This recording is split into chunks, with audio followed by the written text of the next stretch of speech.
Hello friends, and welcome back to my crafty space. In today's video, I am going to be putting together my first project using the Make a Splash kit from Paper Person.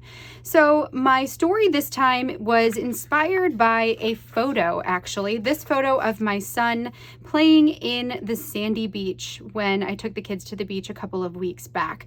I thought that it was so cute and really showed how he was enjoying himself at the beach that day, which was primarily grabbing water from the lake and putting it into buckets until those buckets overflowed with water. So for this one, I have pulled out two cards to use. One is this sandcastle card, and then the other was actually a piece of pattern paper that I cut down into a card size. So this is a 3x4. I also pulled out a label sticker from an older Ali Edwards, not older, just from the Ali Edwards Storytelling Basics collection, and then a variety of embellishments. And then I also printed my journaling on a piece of vellum. This is sized at 2.75 by 3.75 so that it fits on top of the card so you can read the journaling, but you can also see the background of the card as well. So this one's going to come together really quickly. I printed my photo at 14 inches, I think 14 inches wide. No, 13.75. 13.75 inches wide by 8¼ inches tall, and then I cut it down the middle so that it actually can be a photo that goes on two sides of a 6x8 album. Okay, so let's go ahead and get you on fast forward. I'm going to get everything put together here. Once I've got it done, we'll slow down, I will read my journaling, and then we will call this one done. Let's go ahead and dive in. All right, so we're going to start this layout by hole punching the middle of the two photos first. This I always like to do right at the beginning so I can make sure that anything I add onto the layout does not interfere with those circles. So what I did is I just put those two photos facing each other, grabbed out my template, and then used my 6-hole punch to go ahead and punch those holes into the photo. So now I'm going to work on the right-hand side. So this is the side where the focus of my photo is, my son. And I'm going to add this puffy sticker title that says the word summer.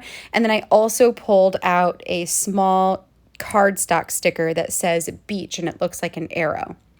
I really like the spacing of the word on the plastic sheet. So what I'm going to do to make sure that everything stays where it is I peeled off about half of the plastic and just stuck my scissors in there to cut that plastic in half. And then I'm going to place it where I want it to go and press it down onto the photo so I know it's kind of stuck on there. Once I get that in place, I will gently peel off the bottom half of the word and then pull the plastic out from underneath and press everything down. So that's just a slight hack for how you can get your words down on the paper without having to take them off one at a time and try to get them back in the orientation and, spacing that you like. So that is going to be essentially it for that side of the spread. Everything else is going to go on the left side. First, I wanted to grab the vellum journaling that I had printed out, and I stuck that down onto the sandcastle card, stapling it at the bottom with my tiny attacher. Before I add a staple to the top part of it, though, I want to add my title pieces and this little palm tree, I guess title piece, I should say, and palm tree cardstock sticker up at the top so that it says sunshine, and then there's the palm trees, which I think is just super cute. Once I have those in place, then I go ahead and staple it at the top. I just wanted to make sure that I could get the whole cardstock sticker on there without having to put it on top of the staple. It just allows it to have, it allows it to lay flat onto the card is what I would like, what I'm trying to say. Next, I took the blue and white stripe card and I cut that in half. So now this portion is 2 inches by 3 inches. I stuck the circle label into the middle, and then I put the little cardstock sticker that says something like Paradise Found with an umbrella, and I put that in the middle of the label. So it makes the It makes that little cardstock sticker a bit more substantial by having the label backing behind it.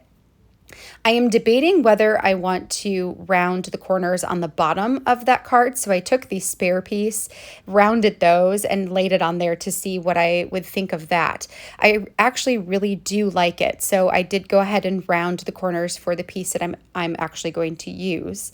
Next, I am taking a roll of 1/4 inch foam tape, and I am adding that to the perimeter of the cards. Now, if I were to go back and do this again, I would suggest putting a little bit into the middle of the cards as well, so that there isn't any bowing in the middle, because right now there is full support all the way around the edges, but there's no support in the middle. It's going to be totally fine, but just a heads up that if this is something you do, you may want to add some kind of foam piece in the middle as well. Again, I debated if I wanted to leave that bottom piece without foam tape, so just giving it a different treatment than the 4x6 card, but I ultimately decided that I want everything to be at the same level. So I added the foam tape behind the blue and white stripe piece as well.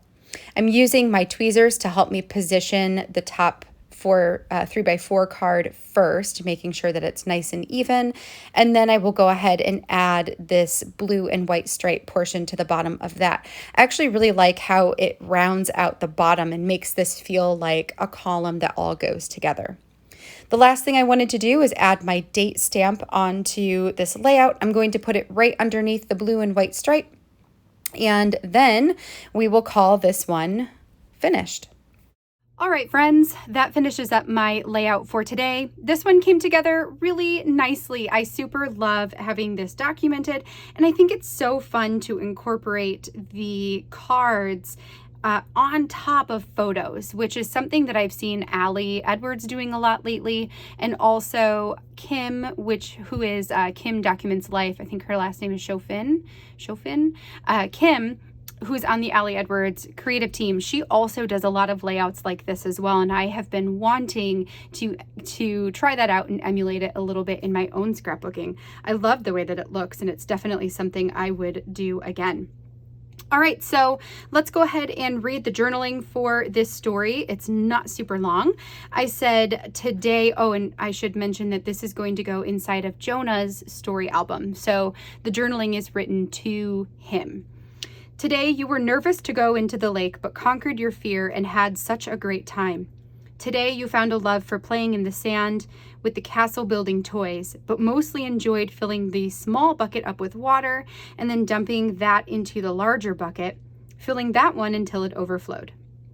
Today you decided to try swimming with your life jacket, the one you picked out at the store, without my help. Today, you marveled at the fishies in the water and chased after them to get a better look.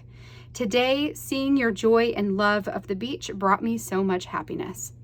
So that is one of my recommended prompts. If you're having a hard time getting started with journaling and you're talking about maybe a specific memory in a day or something that you did, using the prompt today you and then journaling from there can be a great way to pull out some of those stories or some of the portions of the story that you want to tell in an easier way. All right, friends, well, that is going to be it for me for today. I have 5 more stories to tell using the Make a Splash kit, which I will very likely do during some of my shorter live stream videos, which we've been doing over the course of the last week. I'm actually leaving on vacation this week. Today, the day this video is posting, I will be leaving to go on vacation for a week, and then I will be back again next week, and I'm planning to do a bunch of live videos next week where we'll work on some more ampersand stories from the Ampersand Story Kit Crush, and then also some of these Paper Person Make a Splash stories as well. So hopefully I will see you back here then. I hope that you enjoy the rest of your week ahead, and I will catch you in next week's videos. Bye, friends.